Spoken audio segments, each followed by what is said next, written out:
இழுவை மடி வலையை தடை செய்ய வலியுறுத்தி நாகையில் 18வது நாளாக வேலை நிறுத்தத்தில் ஈடுபட்டு வரும் ஃபைபர் படகு மீனவர்கள் மாவட்ட நிர்வாகம் நடத்திய பேச்சுவார்த்தையில் உடன்பாடு எட்டப்படாததால் வேளாங்கண்ணி ஆற்று அருகே கண்டன ஆர்ப்பாட்டத்தில் ஈடுபட்டிருக்கிறார்கள்.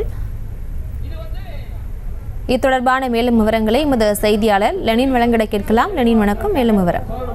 பிரியங்கா, கடந்த பிப்ரவரி மாதம் 25ஆம் தேதி அக்கரைப்பேட்டை ஃபைபர் படகு மீனவர்கள் கடலில் மீன்பிடித்துக் கொண்டிருந்த கீச்சாங்குப்பம் மீனவர்களால் தாக்கப்பட்டு இருவர் உயிரிழந்ததற்கு உரிய நீதி கிடைக்க வேண்டியும், திசைப்படகு மீனவர்களால் ஃபைபர் படகு மீனவர்கள் மீது நடத்தப்படும் கொலைவெறி தாக்குதலை கண்டித்தும், ஃபைபர் படகு மீனவர்களின் உயிருக்கும் வலைகள் மற்றும் படகுகளுக்கும் பாதுகாப்பு வேண்டியும் தமிழக அரசின் கடல் மீன்பிடி ஒழுங்குமுறை சட்டம் 1983 செயல்படுத்த தவறிய மாவட்ட நிர்வாகத்தை கண்டித்தும் இன்று 18வது நாளாக கடலுக்கு மீன்பிடிக்க செல்லாமல் வேலைநிறுத்த போராட்டத்தில் ஈடுபட்டுள்ளனர்.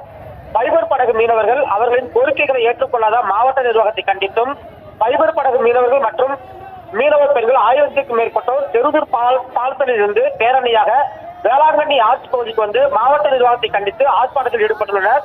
தங்கள் கோரிக்கைகளை வலியுறுத்தியும் செவிசாய்க்காத மாவட்ட நிர்வாகத்தை கண்டித்து கண்டன முழக்கங்கள் எழுப்பிய அவர்கள் திடீரென சாலை மறியல் போராட்டத்தில் ஈடுபட முயன்றதால் அங்கு சிறிது பதட்டம் ஏற்பட்டது.